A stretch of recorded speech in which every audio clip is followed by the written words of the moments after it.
सारा दोबारा उठ खड़ी हुई, लेकिन उससे पहले कि सारा कोई जारहाना इकदाम उठाती, डॉन ने बीच में पड़कर बीच बचाव करवा दिया।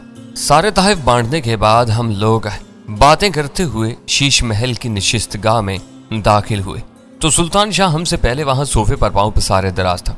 तुम्हें तो हमने मीर मुंशी के तमाशे में छोड़ा था, तुम हमसे यहाँ पहले कैसे पहुंच गए? उस पर निगाह पड़ती गजाला ने चौंक कर पूछा। यहाँ तक आने के कई रास्ते हैं, वो नीवा आंखों के साथ मुस्कुराते हुए बोला। इस वक्त लूट के माल के चक्कर में सब लोग उसी एक हाल में घुसे हुए हैं और हवेली वीरान पड़ी हुई है। मैं किसी रोक टोक के बगैर शॉर्टकट के जरिए यहाँ आ गया। हमारा तो ख्याल था कि तुम तहाइफ के लूट मार का तमाशा देखने के लिए वहां रुके रहोगे। कबाब हड्डी बनने को दिल चाह रहा था, इसलिए इधर चला आया, वरना बाहर का मौसम भी बहुत हसीन है। उसने मुझे आंख मारकर लोफराना अंदाज में कहा, तो बाहर ही चले चलते हैं। गजाला जल कर बोली, शायद मौसम से सठियाई हुई कोई चीनी लड़की तुम्हारे गले में बाहें डालकर नाचना शुरू कर देती और तुम्हारा मुकद्दर खुल जाता। मेरा मुकद्दर इतनी हल्की फुल्की बातों से नहीं खुल सकता, उसके लिए ज़र्ब शदीद ज़रूरी है। उसने अपनी पहचानी के जख्म को होले होले से हिलाते हुए कहा, मेरा मुकद्दर खोलने के लिए तो ये चोट भी नाकाफी थी। अलबत्ता तुम दोनों की खुशमनाक निगाहें मेरी सेहत जरूर खराब कर रही हैं।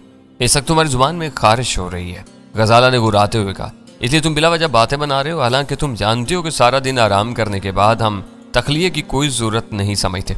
ये वो आग है जिसके बारे में शायर ने कहा है कि भड़कती जाए है जितनी ये बुझती जाए है। सुल्तान शाह ने सोफे से सिरकते हुए तैयारी करते हुए कहा। गजाला के पास सुल्तान शाह की उस चोट का कोई जवाब नहीं था, इसलिए उसने बनाकर अपना पर्स ही उस पर खींच मारा, जिसे सुल्तान शाह ने फिजा ही में लपक लिया। गजाला रूहान सी होकर उसकी तरफ झपटी और वह सोफे से उछलकर फुर्ती के साथ मेरी निशिस्त की ओट में दुबक गया। माना कि डॉन की हवेली के इस हिस्से में बुलेट प्रूफ आईने इस्तेमाल किए गए, लेकिन फिर भी मार धाड़ से एहतजाज जरूरी है। उसने वहीं से हाँक लगाई और गजाला शिकस्त खुर्दा अंदाज में सुल्तान शाह की खाली किए हुए सोफे पर गिर गई। ये बेतुकी बकवास किए जा रहा है और तुम खामोश बैठकर इसकी हौसला अफजाई कर रहे हो। गजाला ने तंग आकर भराई हुई आवाज में मुझसे शिकवा किया। इसे शर्म नहीं आती कि कल तक ये मुझे बहन बनाए बैठा था और आज मुझे बिला वजह तंग करने पर तुला हुआ है। मेरा दिमाग सनक गया तो इसे मैं दुरुस्त कर दूंगी। बाहमी मामलात में मुझे मुलव्विस ना करो। मैंने सिगरेट का एक गहरा कश लेकर सुकून के साथ कहा, चाहे तुम भूल रही हो कि तुम्हारा निकाह होने के बाद ये बहन भाई के रिश्ते से रजाकाराना तौर पर दस्तबरदार हो गया था। गुड।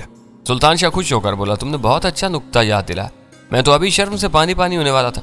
मेरी तरफ से तुम भाड़ में जाओ। गजाला बनाकर उठी और तेजी के साथ ख्वाबगाह वाली सपाट दीवार की तरफ बढ़ती चलेगी। उसका रवैया सुल्तान शाह के लिए शायद कथी गैर मुतवक्का था, क्योंकि वह बौखलाकर अपनी कमीनगाह से निकला और खुशामदाना अंदाज में माफिया मांगते हुए गजाला के पीछे दौड़ा, लेकिन वो सुनी अनसुनी करके ख्वाबगाह में गायब होगी। आइनों वाला हिस्सा बराबर होते सुल्तान शाह फोटोसेल के सामने पहुंचकर बेचैनी के साथ अपने बदन के जाविये बदलने लगा, लेकिन बराबर होने वाले आईने ने अपनी जगह से जरा भी जुम्बिश नहीं की। वापस लौट आओ, मैंने खुश्क लहजे में कहा। अब मदारी की तरह नाचने से कुछ नहीं होगा। उसने अंदर से दरवाजा मुकफ्फिल कर लिया होगा। वो शायद वाकई नाराज हो गई, मैं तो यूं ही मजाक कर रहा था। सुल्तान शाह ने किसाए हुए अंदाज में कहा, बाज़ औक़ात तुम हद से तजावुज करते हो। अब वो मेरे लिए भी दरवाज़ा नहीं खोलेगी और शायद मुझे ये रात यहीं किसी सोफे पर गुजारनी पड़ेगी, जबकि सुबह हमारी रवानगी के। मैंने उसे मुलामत भरी नजरों से घूरते हुए कहा, ओह मैं तो भूल ही गया था कि सुबह हमें रवाना होना है। मेरा ख्याल है कि तुम्हें गजाला से ज्यादा उन बोतलों की याद सता रही है जो ख्वाबगाह के वाइन कैबिनेट में बंद है। तुम बहुत सुवर होते जा रहे हो। मैं उसके सही अंदाजे पर बेख्तियार हंस पड़ा। सारा या चुसीन से कहो तो वो पूरा मैं खाना यहीं ला उठाएंगे। उसने बेपरवाही से कहा, तुमने देख लिया था कि सारा को डॉन उठा ले गया था। इस वक्त उन दोनों से राब्ता करना नामुमकिनात में से होगा। राजुसीन तो वो बेचारा भी कहीं भटक रहा होगा। उसी लम्हे फोन की घंटी बज उठी। उसी वक्त मुझे ख्याल आया कि जब से हमने डॉन की हवेली में कदम रखा था हमारे लिए कहीं से भी कोई फोन कॉल नहीं आई थी। मैं लपक कर रिसीवर उठा लिया। यू ची चा चू फोन।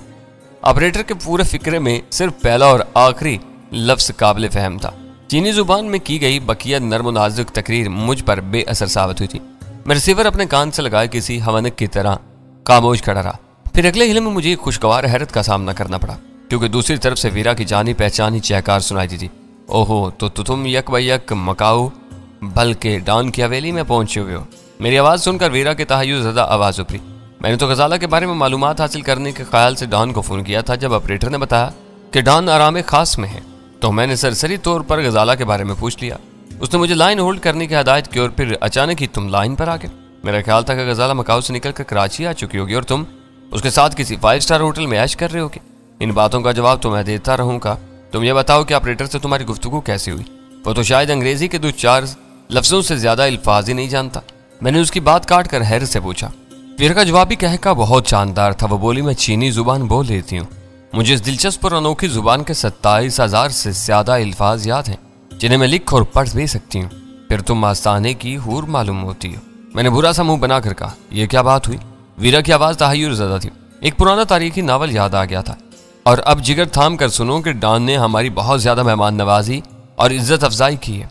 हद ये है कि हमारी खलवत में की हुई निजी गुफ्तगू का तर्जुमा सुनकर उसने हमें कल यहाँ से रवाना होने की इजाजत भी दे दी है। अच्छा, वीरा का लहजा मानी खेज था, जिसका मतलब था कि वो मेरे अल्फाज में पनाह पैगाम को समझ गई थी। लम्हा भर के तवक्कुफ के बाद उसने पूछा, और गजाला कहाँ है?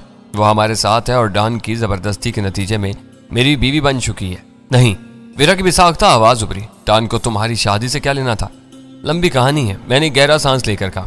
आऊंगा तो यहाँ की कहानियां सुनाकर तुम्हें हैरान कर दूंगा। डॉन यहाँ का पक्का गॉड फादर है।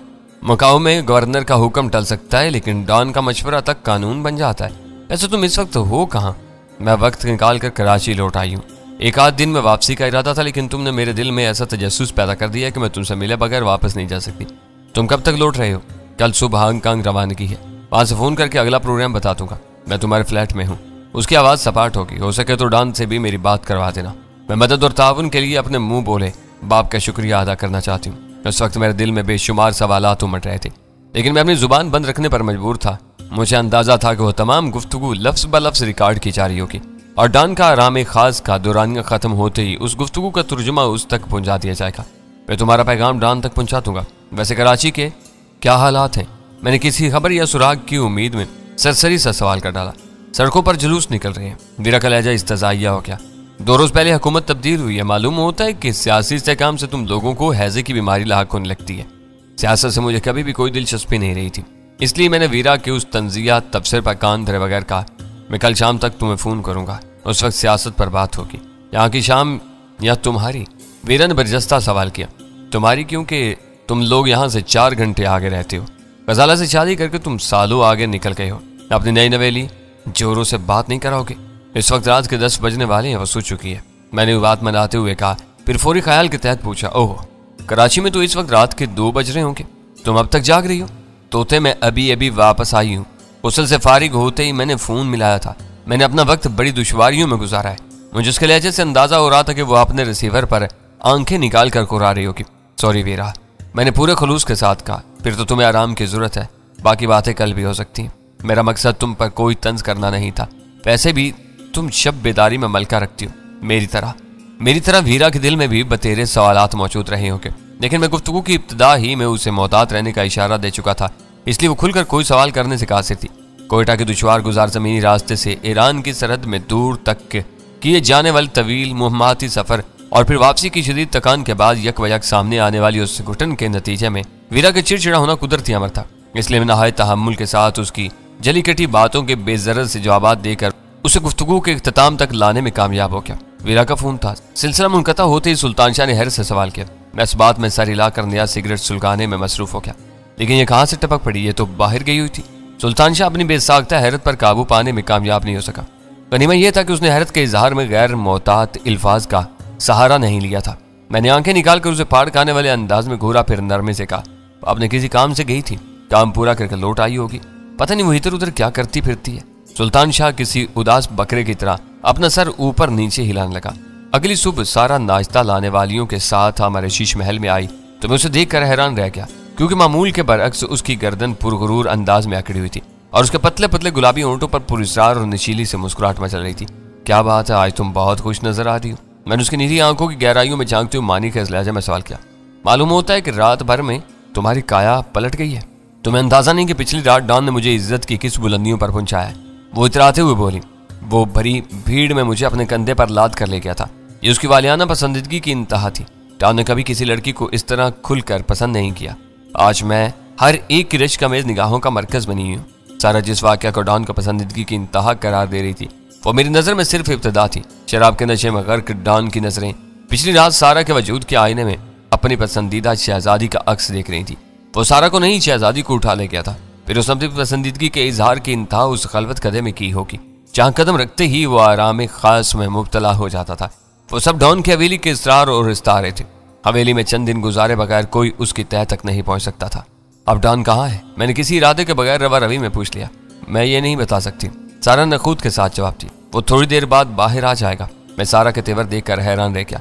उसे कुदरत ने बेपनाह हुस्न और जहानत से नवाजा था, लेकिन डॉन की दौलत और चाहो चशम ने उसकी अकल को ऐसा माऊफ किया था कि उसकी सोच के पैमाने उलट कर रह गए थे। अपनी पुरनूर पेशानी पर बेआबरूई की गलाजत लुथेड़ कर वो खुद को दूसरों से बरतर और बाइज्जत तस्वुर करी थी।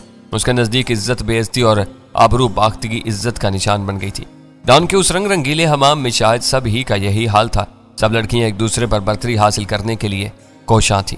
सारा से बातों के दौरान काफी वक्त गुजर गया। वहीं बैठे बैठे डॉन भी आराम खास से निकल आया और हमें रिहाई का परवाना जारी कर दिया।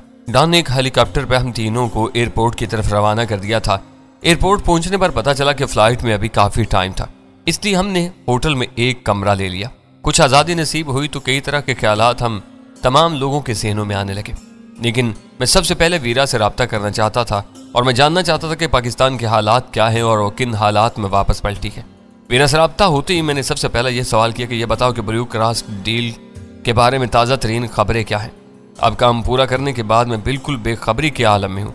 यह ज़रूर है कि वाशिंगटन वालों ने जिमी लाइट को इस मिशन की नाकामी की इत्तला दे दी है। उन्हें मालूम हो गया कि एक ट्रक की तबाही के अलावा पूरा कारवां तेजी के साथ सरहद पार कर चुका है। लेकिन हैरतनाक बात यह है कि पाकिस्तान के सरहदी पहाड़ों में दाखिल होने के बाद वो पूरा अजीम उशान कारवां अचानक लापता हो गया है। पाकिस्तान पर से दिन में 5 बार गुजरने वाले मसनूई सैयारे भी उस मशीनी काफिले की नकलो हरकत का सुराग लगाने में नाकाम रहे।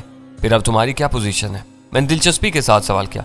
मैंने वाजे कर दिया कि मैंने टारगेट को पूरे कारवां के साथ देखकर ही ग्रीन सिग्नल दिया था। अगर वो ट्रेलर खराब होकर कारवां से बिछड़ गया था तो मैं इसमें कुछ नहीं कर सकती और तुम्हारी ये तावील कबूल कर ली गई है। मैंने हैरत से सवाल किया। कबूल करना या ना करना ऊपर वालों का काम है, मैं अपना जवाब दे चुकी हूँ। तुम्हारा अंदाजा था कि काफी अरसे तक किसी को मालूम ही नहीं हो सकेगा कि हुआ क्या है, लेकिन यहाँ तो चंद ही रोज में तुमसे जवाब तलब करने की नौबत भी आ गई। क्या कहीं से मुखबरी की गई है? नहीं, शायद मैं इस मामले की अहमियत का सही अंदाजा लगाने में गलती कर बैठी थी। बातों बातों में एक और खतरा भी उभर कर सामने आया जो मेरे वहमो गुमान में भी नहीं था। वो क्या? मैंने बेताबी के साथ सवाल किया। उस गुफ्तगू से मुझे कई अहम इशारे मिल चुके थे। दरअसल ये मामला वाशिंगटन की तरजीहात में शामिल है। तुम्हारी एटमी पेशरफ्त को धकेल कर 70 के अशरे में वापस ले जाना चाहते हैं। बातों ही बातों में मुझे अंदाजा हुआ है कि मवासलात मदार में मौजूद किसी मसनूई सियारे का मदार तब्दील करके उसे पाकिस्तान पर लाने के प्रोग्राम पर अमल भी किया जा सकता है। मैं समझा नहीं। ये मवासलाती मदार और खलाई बलाएं मेरे लिए नाकाबिल फहम है। जमीन से एक मखसूस बुलंदी पर एक मदार ऐसा है जो मसनूई सियारे जमीन के गिर्द 24 घंटे में एक चक्कर पूरा करता है और उसी मुद्दत में जमीन अपने महवर का एक चक्कर मुकम्मल करती है। इस तरह वो मसनूई सियारे गर्दिश करने के बावजूद जमीन से एक मकाम पर रुके हुए नजर आते हैं। यह मदार मवासलाती राब्तों के लिए इस्तेमाल किया जा सकता है क्योंकि इस सियारे के लिए जमीनी स्टेशन कायम किए जा सकते हैं जो मुकर्रर मकामात से सिग्नल भेज या वसूल कर सकते हैं। ऐसा कोई जासूस सियारा पाकिस्तान की खलाई हदूद में मुअल्लिक कर दिया गया तो पल पल की तस्वीर हांगकांग से तुर्की तक फैले हुए मरबूत सिलसिले की किसी भी जमीनी मरकज को भेजता रहेगा और तुम्हारा कारवां खतरे में पड़ जाएगा। ऐसे जासूस सियारों के हिसास तरीन कैमरे सहरा में गिरे हुए सिक्के तक की वाज़ेह तस्वीर ले सकते हैं। तो मुझे खौफजदा करने की कोशिश कर रही हो? मैंने फीकी हंसी के साथ कहा। इसका तो मतलब हुआ कि जमीन का कोई भी हिस्सा ऐसे कैमरों की दस्तरस से महफूज नहीं रह सकता। बदकिस्मती से ऐसा ही है। शर्त सिर्फ इतनी है कि मवासलाती मदार में कोई मसनूई सियारा मुकर्रर मकाम पर मौजूद हो। उसकी मायूसाना आवाज सुनाई दी। बहुत जल्द तुम सुन लोगे कि अब तीसरी आलमी जंग शुरू हुई तो उसकी कमान खला से आने वाली मालूमात की रोशनी में ही की जाएगी। मैं जल्द अज जल्द मुतल्लिका लोगों को इन खतरात से आगाह करने की कोशिश करूंगा। इसका एक ही तोड़ है। वीरा की आवाज गंभीर होगी। उन तमाम ट्रकों और ट्रेलरों को फौरी तौर पर करीब तरीन जेर जमीन पर आगाहों में उतार कर खाली करा लिया जाए। असल गाड़ियां एक एक करके मुख्तलिफ रास्तों से ईरान वापस चली जाएं और वह तमाम सामान नए ट्रकों पर लाद कर धीमे और गैर महसूस तरीके पर मंजिल मकसूद तक पहुंचाया जाए। उसके अलावा कोई कोशिश कामयाब नहीं होगी।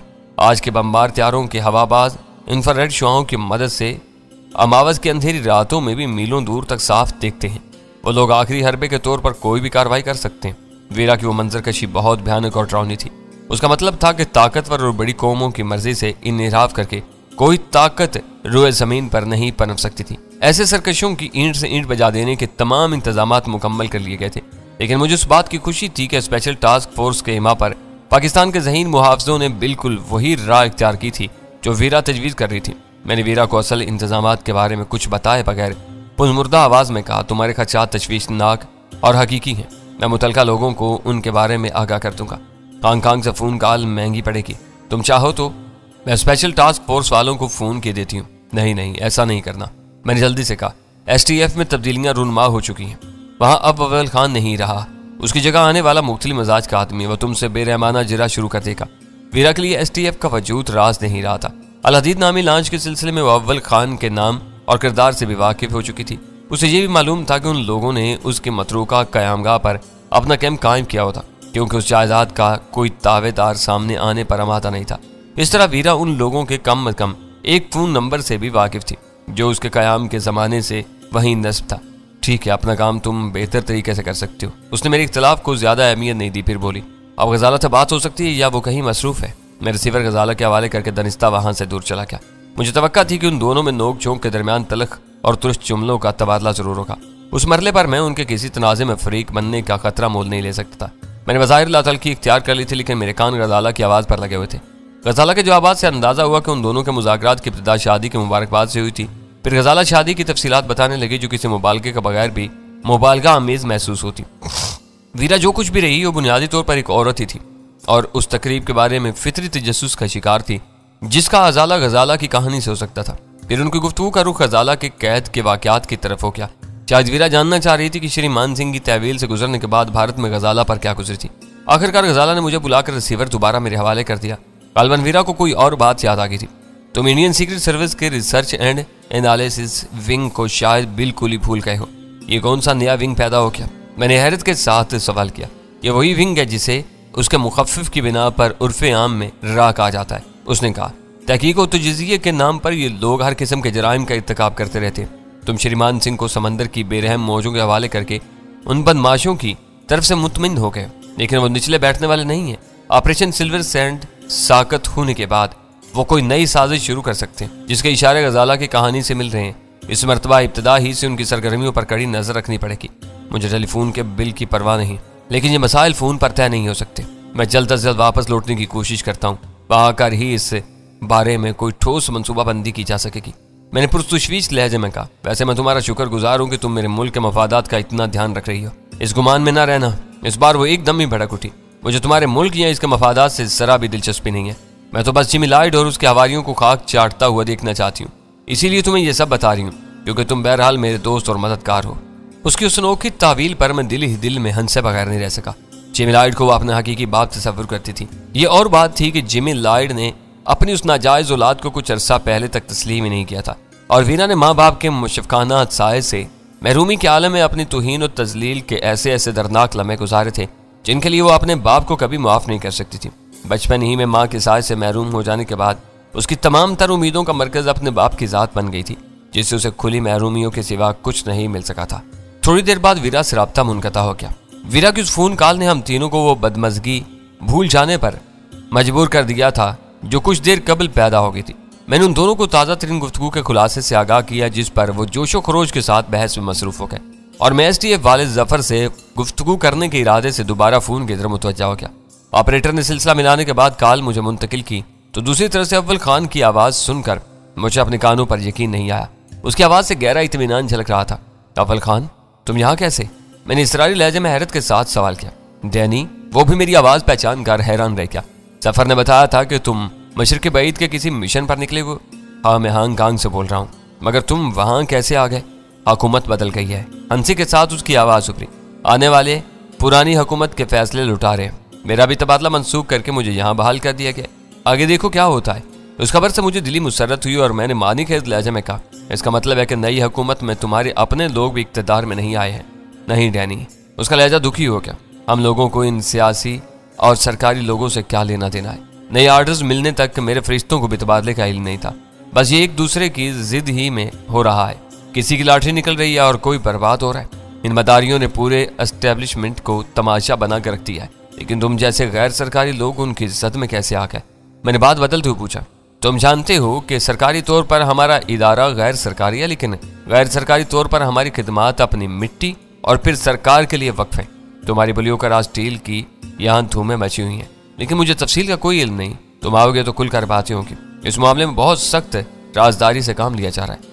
मैं जल्द अज जल्द वापस आने की कोशिश कर रहा हूँ, लेकिन यहाँ कुछ तशवीशनाक खबरें मिली हैं जिनसे तुम्हारा वाकिफ होना जरूरी है। इराक के एजेंट मुसलसल हमारे खिलाफ काम कर रहे हैं और इस बार हमारे सबसे बड़े आबिद ज़खायर उनकी निगाहों में खटक रहे हैं। वहाँ गैर मुतलका आदमियों के दाखिले पर सख्त पाबंदी के साथ ही कड़ी निगरानी का सिलसिला शुरू हो जाना चाहिए। तुम कहीं भी गाफिल या बेखबर नहीं रहते। एक गहरे सांस के साथ उसकी आवाज़ उभरी। मैं पिंडी में था तो मंगला डैम से उस पार मीरपुर की पहाड़ियों से 2 मुश्तबा खानाबदोश पकड़े गए थे। उनके कब्जे से लॉन्ग रेंज वाला एक ट्रांसमीटर बरामद हुआ था। उस पर राब्ता करने की हर कोशिश नाकाम साबित हुई। चार्ज उसके लिए कोई पासवर्ड जरूर था। वो दोनों अपनी कोई भी शनाख्त पेश नहीं कर सके और कड़े तशद्दुद के तीसरे दिन अपने सेल में मुर्दा पाए गए। उनके बारे में खुफिया महकमे बदतरीन तशवीश में मुबतला है। तुम्हारी इतला से जाहिर होता है कि वो राह के एजेंट रहे होंगे। इसका मतलब है कि वहाँ खेल शुरू हो चुका है। मैंने सख्त लहजे में कहा, फिर पूछा, रजनी नाम की एक भारतीय औरत स्टेशन 4 में हिरासत में थी, अब उसका क्या हाल है? मैं श्रीमान सिंह की फाइल देख चुका हूँ। उसके मुताबिक रजनी का ज़हनी तवाज़ुन एक महदूद मुद्दत के लिए बिगाड़ दिया गया है। अब उसे बांग्लादेश रवाना करना है। जहन नॉर्मल होने पर वो कलकत्ता के रास्ते भारत जा सकेगी। उसका यहाँ से हटाया जाना जरूरी हो गया है क्योंकि अपनी रिहाई की कोशिशों में वो घटिया हरकतों पर उतर आई थी। उसने अपनी निगरानी पर मामूर कम अज कम 2 सिपाहियों को जिनसे रिश्वत की पेशकश की थी। घर-बार और ख़ानदान से दूर रहने वाले जवानों के लिए ऐसा जाल अक्सर व बेशतर कामयाब हो जाता है। हम अपने अमले को कैदी औरतों से अमूमन दूर ही रखने की कोशिश करते हैं। फिलहाल उसे रोके रहो, बाकी बातें वापसी पर होंगी। मैंने गुफ्तगू का सिलसिला वहीं मुनक़ता कर दिया।